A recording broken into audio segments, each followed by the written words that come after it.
Talking about Ghana jollof and Nigeria jollof, which is better. Please, we should dream big. We should think outside the box. We should not be saying, oh, is the woman's place the kitchen or is the man supposed to help? Let's move the thinking and the reasoning way up. We should be helping each other. We're companions. That is not a place. That is not a discussion at all. Please believe in that. Please, a round of applause. Because that is what we need to do as a people. So this morning I'm here to share with you the sum of small efforts. Like I said, for me, it's something great I want to share with you. And it starts off with the biggest hurdle, the debate with self. I know many of you before joining Max, you ask yourself, oh, maybe I'm a medical doctor, I'm a lawyer, I'm a student, I'm an engineer, I'm a broadcaster. Will I have the time to do this? Is this for me? Am I really going to get some benefits out of it? So yes, you debate with self. But I always want to tell you that it's not the size of the market, it's not a competition. Many of us have attended motivational programs and all of that. But we leave and what do we do next? Go and sleep. What do we do? Sleep. We go back to sleep, nothing. So it means that the problem is us. We've been here, great stuff being delivered by the first doctor who spoke, and he talked about credibility.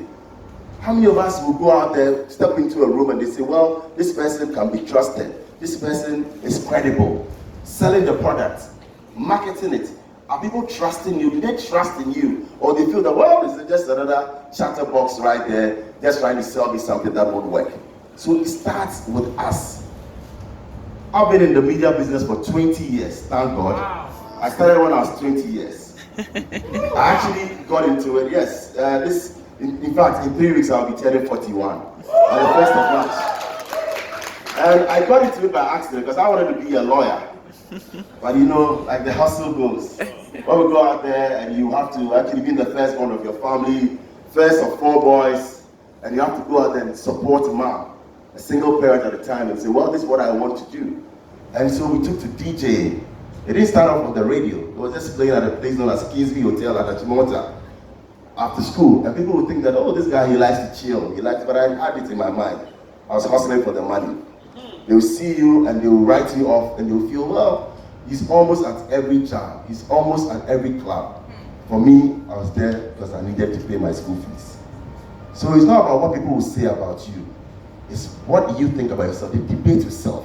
What is it that you want to do? I had a long-term plan. And I thought through my journey. And I committed it to the hands of Jehovah God. Because I said, I want to be extraordinary. And at age 17, 18, 19, I knew that. I didn't want to just be ordinary. Average, ordinary, normal doesn't tickle my fancy. I believe that I can do more. And in doing that, that is what I set out to have a plan. Today you are here. You want to be the biggest salesperson.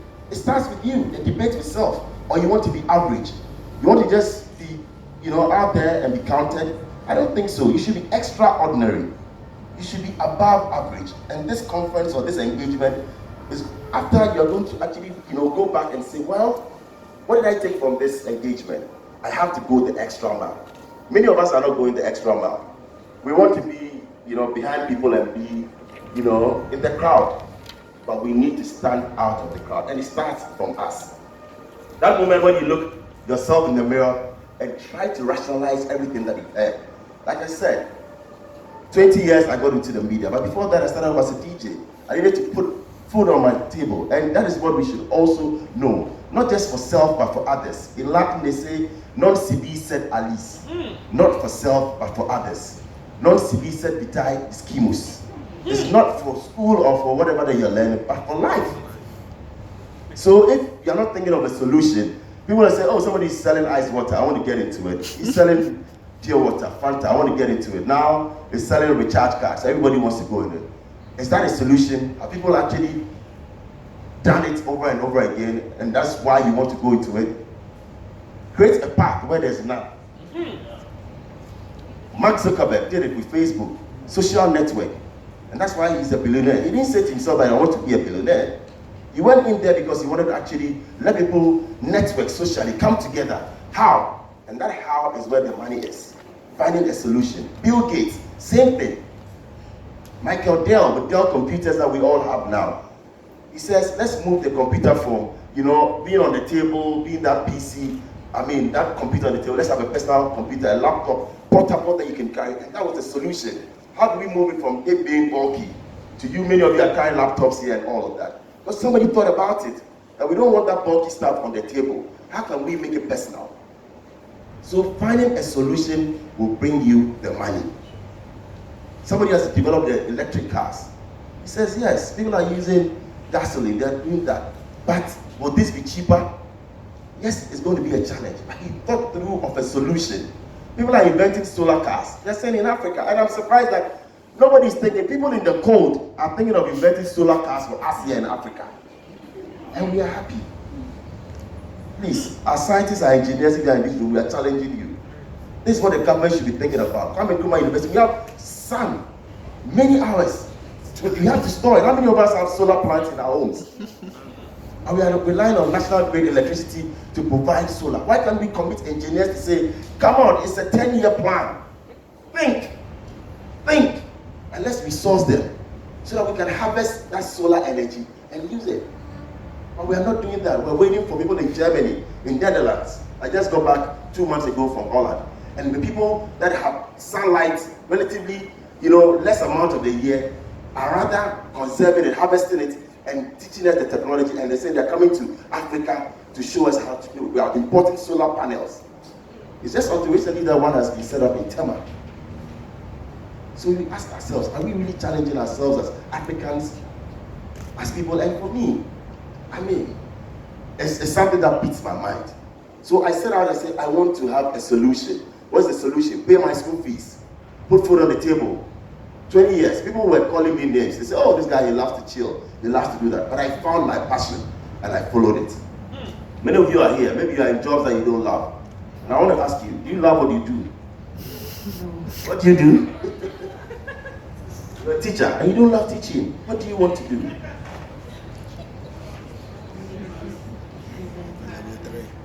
You want to be a newscaster? Really? Maybe after this we should talk. So, maybe put this teacher in the school. She's doing it just because she has to do it, but there's no love. So, yes, maybe she'll take interest in the kids, but she's being pushed. And there are many of us like that. Like I said I want to be a lawyer. But at a point, I found myself that I want to be a media person. Many of my people said, oh, it's for riffraffs. It's for school dropouts. It's for people who don't have good grades. Wow.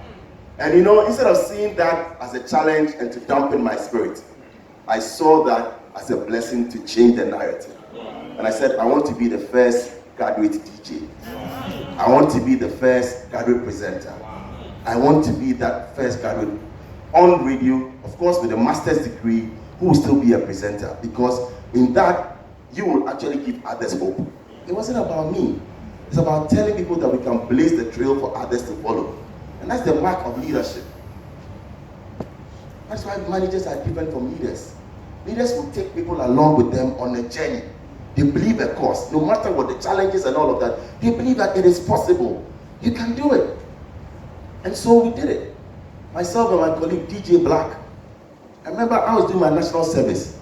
He was out there, said, Black, let's enroll. Let's get into the University of Ghana. Let's do this. Because people feel the DJs in the country are just school dropouts. There are people who have nothing to do in life and then they feel, but how can we also change? There's a solution. Let's go in there. And we did it. So I started from Radio Universe. Then to Talk Radio. Then Joy FM came in for 11 years. And at any point in time, like I'm saying, it starts with you. You have to battle with your dream and your common sense. Before that, Gabi Ajete was on Joy FM. And everybody said, well, you can't do it.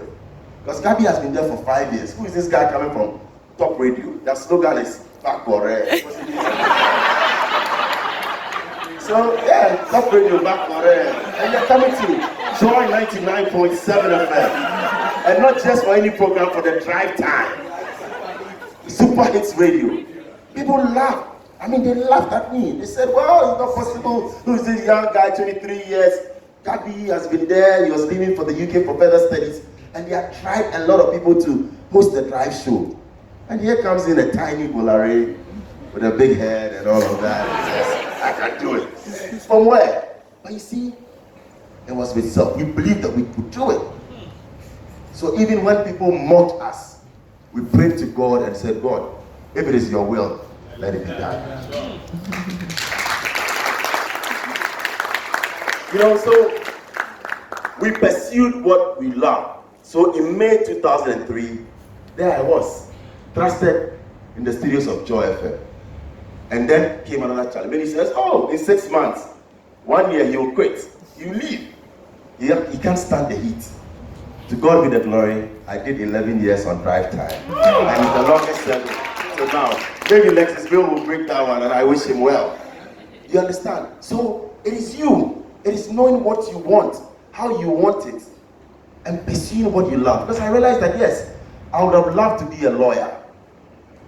No apologies. But I love to actually make a difference. And I realized it was in the media. I love my music. I love being on TV. I love being on radio. I love engaging people. I love to have a good time. So when I put on my suit and tie from Monday to Friday, from Saturday to Sunday, you see me at Aqua Safari or White Sands, or meet me at, some place, having a good time. And why not? Because we stress so much. Many people work from Monday to Sunday, and their legs are up, and they are tired, and they don't even have time for themselves. But to what end? After all, it's said and done. What do you have to show? So let's keep it balanced. Let's love our families. Let's be there. Let's pursue what we love. And like I said, Steve Jobs, he built Apple. He was fired from the same company that he built. How would you have felt? Starting something, your idea, creating it, and then people will just come together and say, well, you are the cause of the company plummeting or sales going down, so they try and then they kick you out. If you read his book, he says it was the lowest moment in his life. He wanted to quit and leave Silicon Valley. I believe that there are many of you here with your jobs that you want to quit. Maybe there's some manager out there, there's that subordinate who's pestering you, there are people who are coming against you. But I come to tell you that do not give up. Because quitters never win. When I was at Top Radio, there are people who set me up to fail. So I was employed to start an afternoon show, and then a manager would come in and say, no, you have to play from 12 midnight till 3 a.m. Who listens to radio around that time? Now many people just automate it. Computer is playing it and people are enjoying the music. But he wanted a presenter there. He thought I was going to fail. I battled with myself. Should I quit or do I stay? Prayed about it. I discussed with my girlfriend, now my wife. Yes. And we said, you don't have to give up. You have to take the challenge. Imagine moving from Radio University, you're doing, great shows, you're at the peak, and then you move to Top Radio, and now you're going to do an afternoon show, and they put you on a midnight slot, 12 midnight to 3 a.m. because they wanted to see you fail. By that time, Hip Life was also coming up. What did I do? I gathered the top people, TikTok or Bradford. So instead of interviewing them in the afternoon, I was doing my interviews midnight. Can you imagine? But that is also being smart, because at the time there was a place known as Caldorf. So in the night, people would go out there, have some fun. There was a club known as Boomerang. People would go to the club. So I said, these are my target market. If this manager wants to see me fail, I will do this midnight show, I'll not quit. And then I opened the phone lines around that time. Just imagine, people were calling, because they were going out there in the night to party. And then somebody heard it and said, who is this guy who's on this midnight slot? Can't he be brought to daytime? The next week, the board set up a meeting, they invited me. I told them what was in me. And I told them that, listen, this is what this guy is saying to me. He comes to me when the Hip Life was even doing well. He brought me an unproduced CDs, that this is what he should be playing. So you see what the devil wants to fight you. New level, new devil, that's what they say. So imagine, he says that this guy that I want to bring down, he's playing the Hip Life, he's getting on Bradford, Kenya, everybody to come into the studios, midnight, how is this boy doing it? So let me kill the talent the more, let me just go and give him an unproduced music, high life. That is not the score, you feel with that. By the time we're mixing and all of that, so we'll be playing some nice Slim Basta, and then we'll put an unproduced underneath, and people are enjoying it over instrumental. So that's been innovative. So you realize that no matter what, and that's what we are. We all have that in us, unless we are pushed. There are many of us in our comfort zones. We are not challenging ourselves. And that is the truth. I oversee 452 workers. at EIB network, across board, all over. Talking to many, you see that they have it in them, but they're like diamonds. They're so rough. They need people to challenge them and tell them that it is in you. A newscaster of mine at GH1 News wanted to quit last year March. So I called her and I had a discussion. I said, no, I don't have a problem with you going. But what is the reason? She enumerated it and said, listen, you know your problem. The problem is competition. The problem is fear. But you have that talent in you. I'm giving you a week. Go out there and work on the fear. After that, when you come back, I'll let you resign. Because I want you to go out there in the world and shine. She came back after 4 days and said, I'm no more resigning. Just last December, she was voted as the best newsroom worker. So that is in us. Many of us have the passion, but we are afraid of failure. And you know, when we do that, we copy, we become normal, we become average. We see this person doing that, and that's the same thing we want to do. We don't want to blaze the trail. So please, this morning, I'm challenging you, wherever you find yourself, don't be a copycat. Be that original.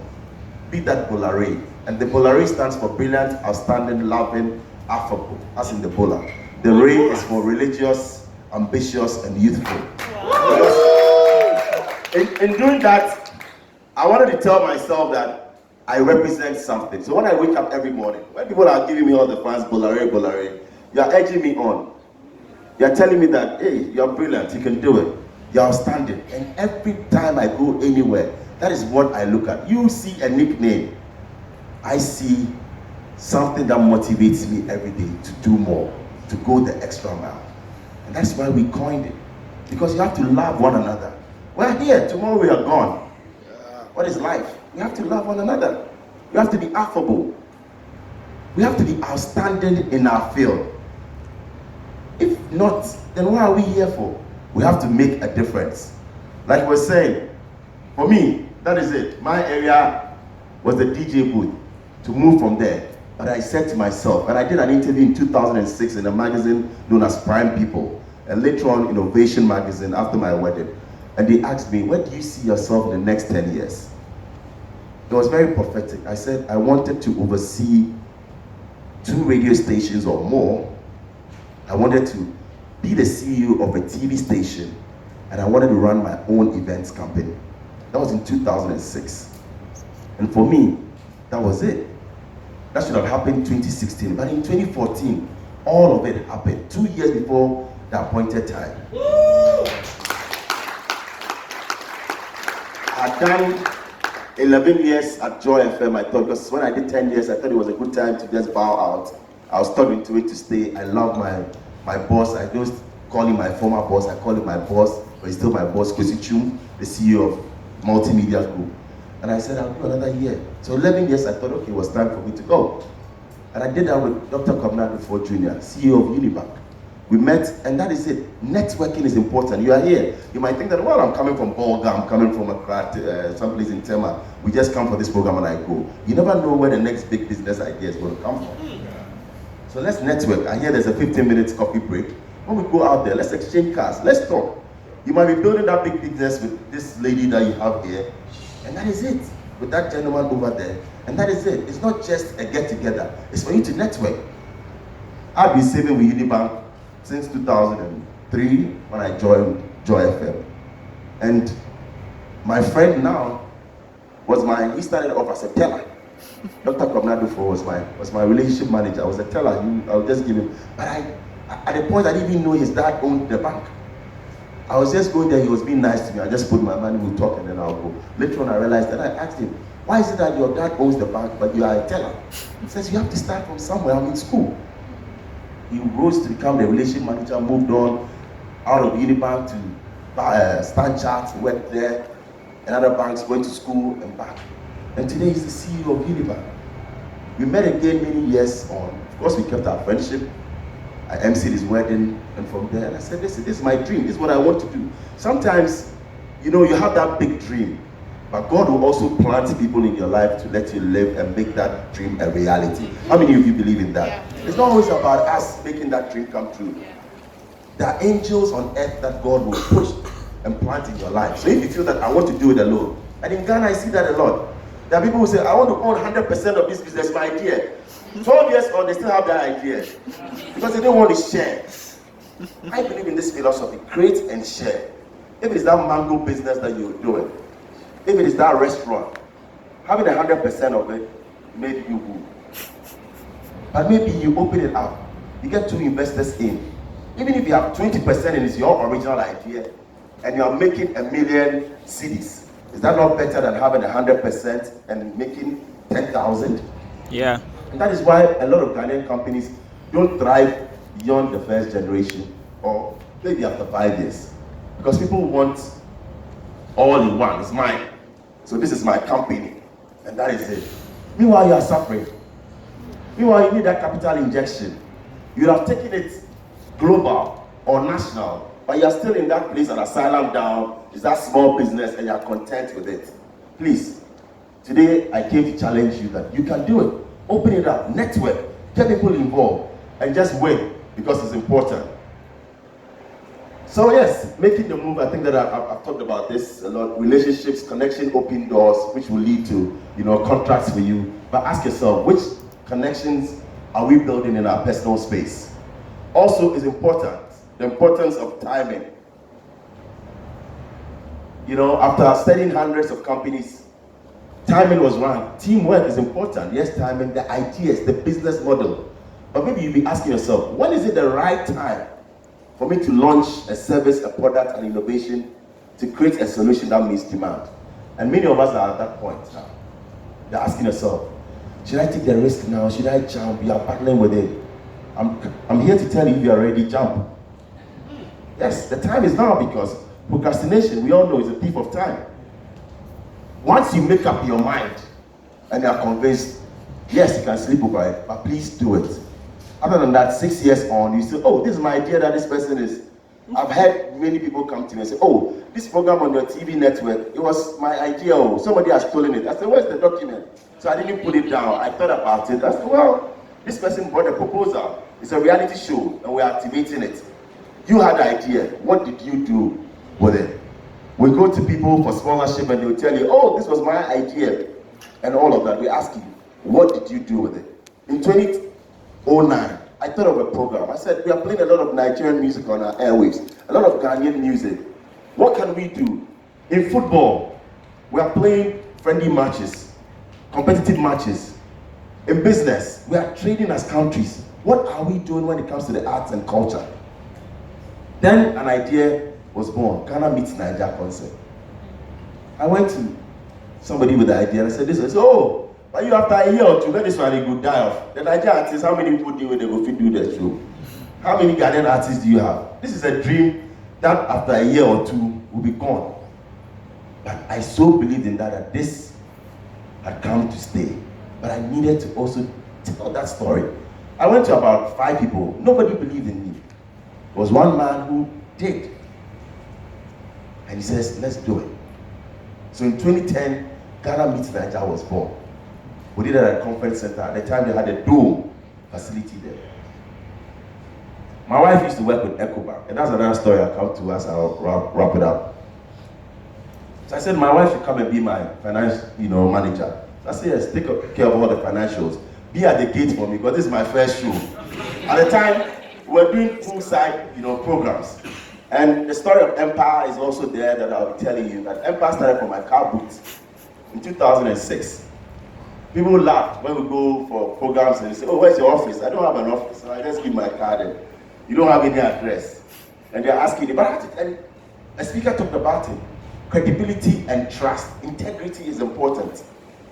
I go for businesses, I go for pitches. You have people coming from big agencies. So they ask you, where's your company office? I did last year, I don't have an office. It's in my card book, but I have a card, I have a number. Business is born. So that's how Empire was started to. We got our office at Latabia Koshi. Now we've moved to a very plush area at the Ridge, opposite Alisa Hotel. And every time I look at it, a 5-bedroom facility, I say, wow, God, how do we do this? This is a company, a dream that just started. So never give up, go the extra mile. So back to the Ghana Meets Nigeria, 2010, we did it. Said my wife should come and be at the gate. We did it at the tent. We had a lot of people. It could take 3,000 people. By the time we realized we had over 5,000. So I thought I came to stand there and I looked at the crowd and I was smiling. Because I knew Charlie would be smiling to the bank. Now the next day, that dawn, it was Saturday to Sunday. We started checking everything, putting the monies together. And we realized that we had lost heavily. Because we invested 200,000 Ghana cedis into that event. Now, we didn't just even break even or whatever. We made a loss of 90,000. And we had gone for a loan to do this. My wife thought I was mad. Because going for that, I said, no, we'll make it. I believe that we can do something. So let's do it. When we put it all together, we have lost 90,000. So not only are you going to pay your loans and all of that, but also there's a loss to take care of. It was around 5 a.m. when we realized this. So we went home. I remember that drive in the car was one of the longest for me. And you know how you women are. You like the money. So when it doesn't come that way, you don't talk. Nobody was talking, we were just driving. We got home. You know how you sleep on the bed and one was sleeping. Yeah. And it was a moment. But when we woke up, around 10, and we couldn't go to church that day. So we just woke up and everything. I remember my wife walking up to me and saying, so now, how are we going to pay, the people? What plans do you have? And I said, well, when we do the program next year, we'll go. He said, you're going to do the program again next year. You're not even thinking of the losses. You are saying that you're going to do the program again. She thought I was mad. I said, yes, we're going to do it next year. And we'll figure out how we're going to pay out these monies. And yes, we did. We went to them, integrity is important. Tell them the truth. So many of our people that we went for the monies from, yes, we put our own monies into it as well. I remember what we had to sell and other things that we have to do and put it all in. But we told the people the truth, and we said, give us this time, we'll pay you the amount. And you know one thing, the program was so good that the sponsor that turned us down. 3 days after the program, MTN called and says, next year we want to be part of Ghana Miss Nigeria. Then I started smiling. Then we had other, companies coming in. GGBL. Oh, can you bring us a budget? Because we had the numbers. The show was well produced. We didn't cut corners. And we brought the best acts from MI, Two-Face, J. Martins at the time, and Ghana Showcase the best as well. So they realized that if we support these people, we can actually put it on a higher pedestal. The next year, we had sponsors coming in there, and we made some profit. We've done it now from 2010. This year will be the 8th edition. And to God be the glory. Now we are making profits that we are smiling. So you see, it's about believing in the dream and knowing when the market is also ready, and then you fire. It is important. If we have said, okay, we're going to quit, where would we have been? There wouldn't have been any entertainment program. There wouldn't have been any solution. So you see, we saw a need. We provided a solution. And last year, we took one of the biggest gambles as well. And we said we're going to the UK. We don't live in the UK. But we said, let's sell Ghana to the world. So we took Ghana Meets Nigeria to the O2 Arena in London. And we sold out. Tickets were sold out. We had 3,000 people attending that event, with some even at the back of the door. That means that now you are going global. So it's just a dream. Why not? This year is our quest to go to the US of A and do Ghana Meets Nigeria there. And for the first time, we want to go to Nigeria, where we have the numbers.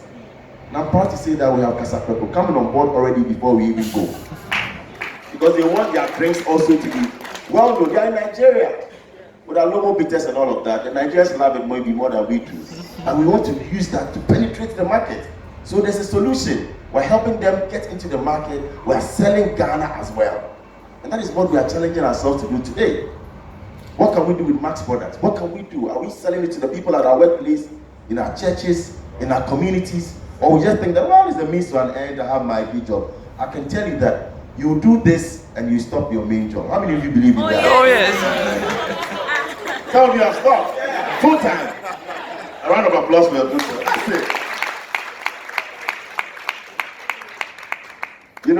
So please, align yourself with the business. Yes, you have the passion. Yes, you love what you do. But of course, align yourself with the business, the opportunity, or create one, if there is none. And that is the empire story. Passion-driven, minimal funding, but maximum learning. And it's sustainable. We are adapting, we are evolving, and we are collaborating. Collaboration is a very, very vital tool. Last year, I had the privilege of going to Harvard Business School.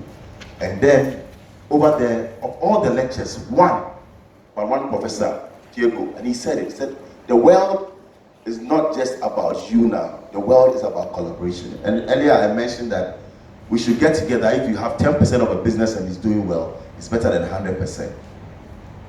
At Harvard Business School, and now I have somebody that I'm representing who is actually also in Spain, that through Harvard Business School and the collaboration, I'm representing her interest right here.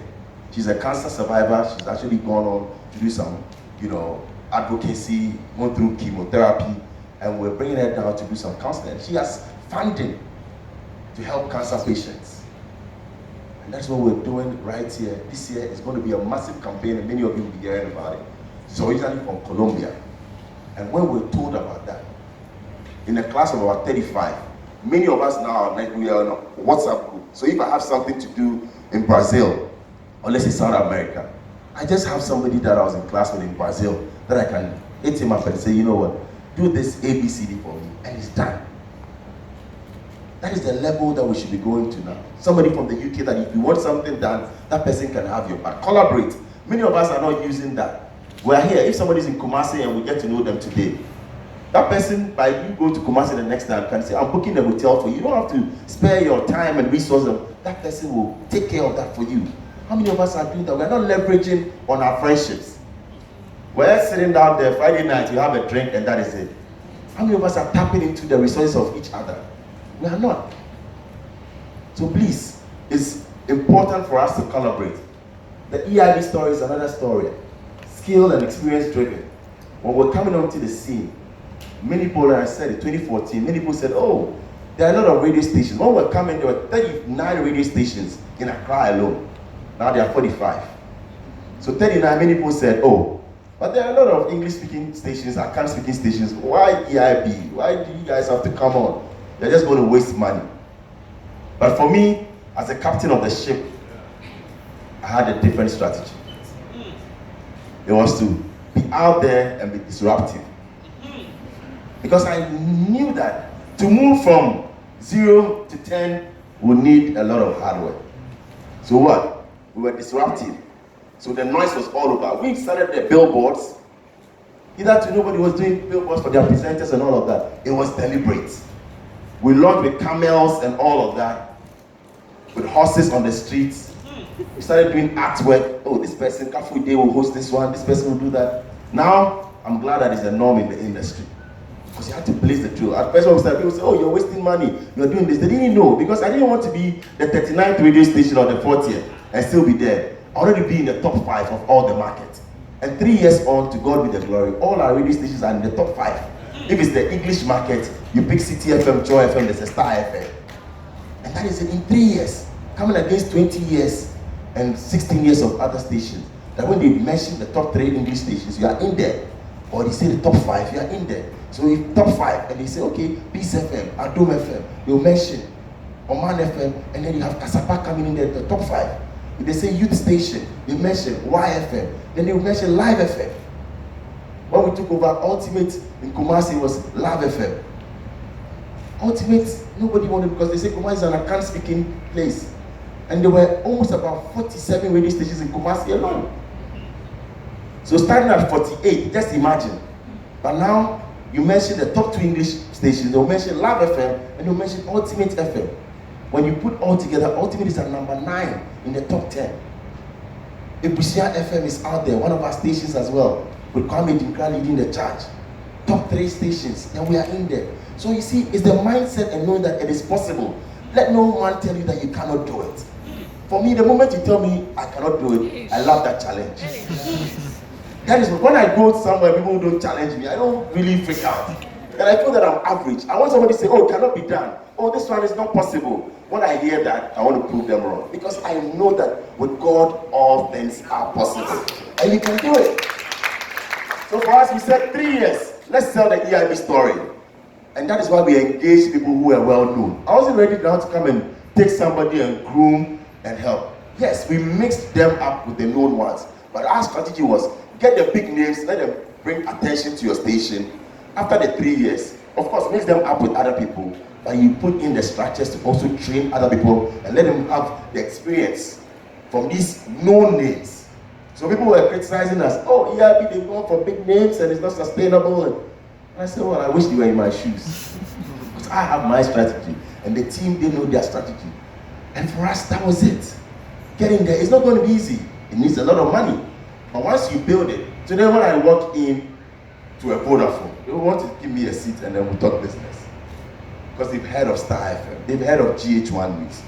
When we were acquiring GH1 television 2 years ago, many people said it was a bad buy. I remember people going to my board chairman and saying that, oh, why are you letting your CEO convince you this one? And these were practitioners in the business. So my chairman would call me and say, you know what? I think I GH1, then throw your book at cry. I said, oh no. And I called him that. I said, Dr. Dufo, I know what we can do with this. Let's do it. It's possible. We can turn it around. So we say entertainment station. We go. Now Adrian was saying. I said, no, I think that we can turn it around. Let's say, and we were brainstorming. And I'll get Kelvin Dufo, I'll get my team, we'll go and do presentations and all of that to tell him that it is possible.